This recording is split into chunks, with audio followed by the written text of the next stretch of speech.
Hi అండి, welcome to శోభాస్ వంటలు. ఈరోజు నేను చాక్లెట్ ఐస్ క్రీమ్ చేస్తున్నాను. దీనికి ఒక హాఫ్ లీటర్ పాలు తీసుకోండి. చిక్కటి పాలు బాగా మరిగించండి 3/4 వరకు.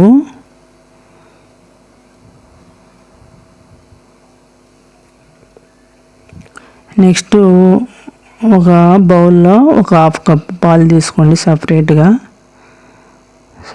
హాఫ్ కప్పు అలా పాలు తీసుకోండి. ఇందులోకి చల్లారినటివి అవి కూడా ఒక స్పూన్ కార్న్ ఫ్లోర్ వేసుకోండి.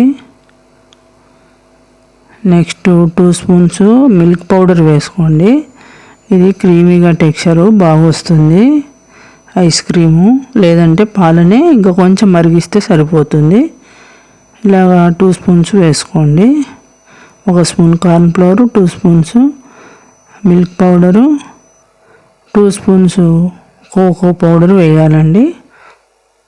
ఇది బాగా కలపండి ముందుగా, ఉండలు లేకుండా. అలాగా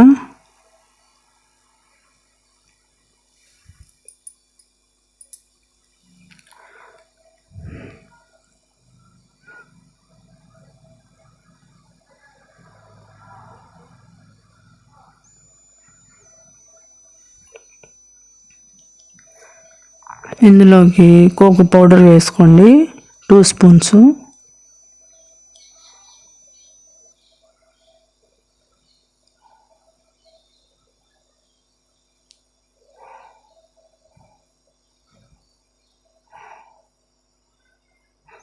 ఇందులో దీనికి బదులుగా మనం డార్క్ చాక్లెట్ కూడా కరిగించి వేసుకోవచ్చు, ఒక చిన్న పీసు. లేదంటే ఇది ఉంటే ఇది వేసుకోవచ్చు, లేదంటే ప్లెయిన్గా అయినా మీరు చేసుకోవచ్చు. నేను ఉంది చాకో పౌడరు, కోకో పౌడరు వేస్తున్నాను. టేస్ట్గా ఎన్హాన్స్ అవుతుంది, కొద్దిగా పెరుగుతుంది రుచి, అందుకోసం వేస్తున్నాను. మీరు లేదనుకో డైరెక్ట్గా milk powder, custard, corn flour వేసుకోవచ్చు. ఆ 2 వేసుకోవచ్చు. ఉంటే కొద్ది చాక్లెట్ కానీ ఇది కానీ వేసుకోండి. కరిగిచ్చే చాక్లెట్ అయితే, ఇదైతే పౌడరే వేసుకోవచ్చు. అలా మిక్స్ చేసుకొని ఈ పాలల్లో వేసుకోండి కొంచెం కొంచెము.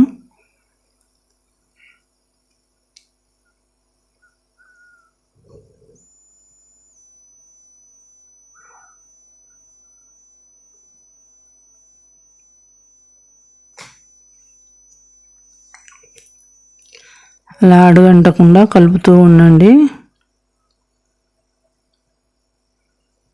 నెక్స్ట్ అంతా వేసేయండి.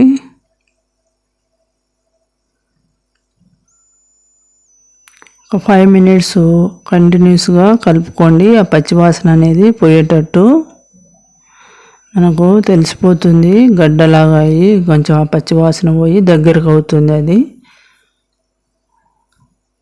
ఆ ఫ్లేవర్ అంతా, రా స్మెల్ అంతా పోతుంది. మనం కార్న్ ఫ్లోర్ది ఇది కోకో పౌడర్ అంతా ఉంటుంది కదా, అంత రా స్మెల్ పోయి గట్టి అవుతుంది.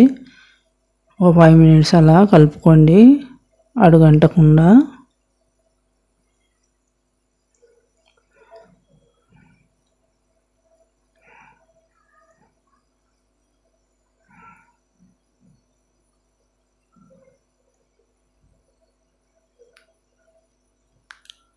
అలాగా కలుపుతూ ఉండండి. 5 మినిట్స్ కలిపితే సరిపోతుంది, మనకు గట్టి పడుతుంది. మనకు తెలిసిపోతుంది అది అడుగంటుతుందా లేదా అనేది. టెక్స్చర్ మనకు అర్థమవుతుంది, కొద్దిగా గట్టిగా అవుతుంది దగ్గరగా.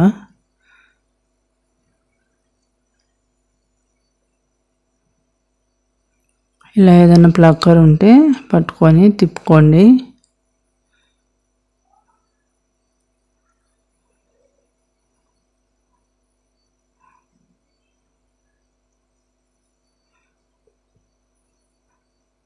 వీడియో స్కిప్ చేయకుండా చూడండి, లేకపోతే అర్థం కాదు.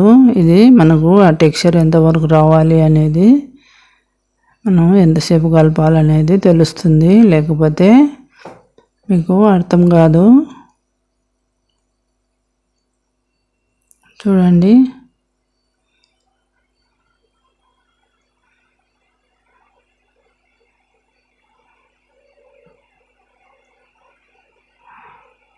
చూడండి, మనకు తెలిసిపోతుంది అడుగు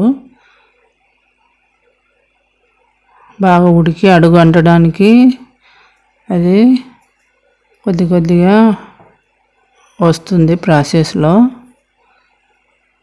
ఆ టైం వచ్చినప్పుడు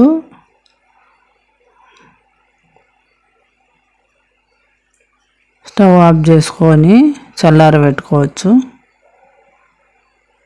స్టవ్ ఆఫ్ చేసి చల్లారబెట్టుకోండి. చూడండి, అడుగు అంటకుండా అలా ఎక్కువ కలిపితే అంత మనకు రా స్మెల్ అనేది పోతుంది. నెక్స్ట్ ఒక జార్ తీసుకొని మిక్సీలో వేసుకోండి. మీ దగ్గర బ్లెండర్ ఉంటే బ్లెండర్ చేసుకోవచ్చు. నేను మిక్సీ వేస్తున్నాను. అందరి దగ్గర ఉండదు కదా బ్లెండర్స్, మిక్సీలో కూడా చేసుకోవచ్చు. అందుకోసం చూపిస్తున్నా.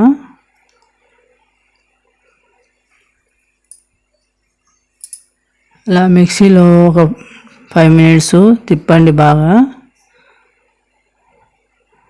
ఒక 3-4 మినిట్స్ కొద్దిగా ఎక్కువనే తిప్పండి. మనకు ఆ క్రీమీ టెక్స్చర్ అనేది బాగా వస్తుంది. ఒక 2-3 మినిట్స్ బాగా తిప్పాక అలా ఒక బౌల్లో వేసుకోండి. ఎంత తిప్పితే అంత బాగా మనకు క్రీమీ టెక్స్చర్ వస్తుంది. మిక్సీలో ఏం అవ్వదు, ఎంత తిరిగినా ఏం గట్టిపడదు, బాగుంటుంది. 3-4 మినిట్స్ బాగా మిక్సీ వేసుకోండి. అలాగా బౌల్లో వేసుకుని ఒకటి మనం టైట్గా ఎయిర్ టైట్ కవర్ చేయాలి, గాలి పోకుండా. సిల్వర్ ఫాయిల్ కానీ మీ దగ్గర ఏదన్నా పేపర్, ఏదన్నా ట్రాన్స్పరెంట్ పేపర్ ఉన్నా కూడా పెట్టి మూత పెట్టుకోండి టైట్గా. మనకు నీరు గాలి తగలకూడదు. అలాగా డీప్ ఫ్రిడ్జ్లో పెట్టుకోండి. మినిమం ఒక 8 అవర్స్ పెట్టండి. నేను 1 డే పెట్టానండి. ఈవినింగ్ చేసి తెల్లారి తీసానండి. చూడండి, గడ్డ కట్టింది, రెడీ అయింది ఐస్ క్రీము. మినిమం 8 అవర్స్ అవుతుందండి. ఇప్పుడు ఒక బౌల్లోకి వేసుకుందాము.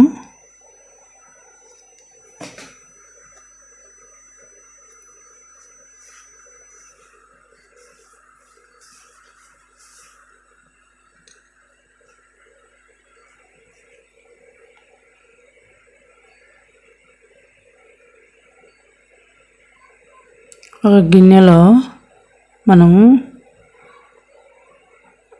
స్పూన్ తడి చేసుకొని అలాగా రౌండ్గా ఉండేదాంతో తీసి ఒక బౌల్లోకి వేసుకోండి. అలా స్కూప్ లాగా ఉంటుంది.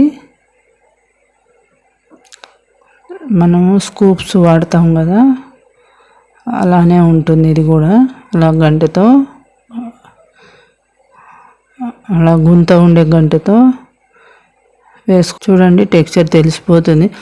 పిస్తా బాదంలు కొద్దిగా మనము ముక్కలుగా కట్ చేసింది వేసుకోండి, బాగుంటుంది. పంటికి తగులుతూ కమ్మగా. చూడండి టెక్స్చర్ ఎలా ఉందో. నెక్స్ట్ ఇలా అండి, ఒక స్పూన్తో మనము ఎంత కావాలో అంత తినొచ్చండి. పిల్లలు పెద్దలు ఎంతో ఇష్టంగా తింటారు. సింపుల్గా ఇంట్లోనే రెడీ అయ్యే చాక్లెట్ ఐస్ క్రీము. మీరు కూడా ఒకసారి ట్రై చేయండి. నచ్చితే ఎలా వచ్చిందో కామెంట్ చేయండి, లైక్ చేయండి, షేర్ చేయండి, సబ్స్క్రైబ్ చేసుకోండి. Thanks for watching.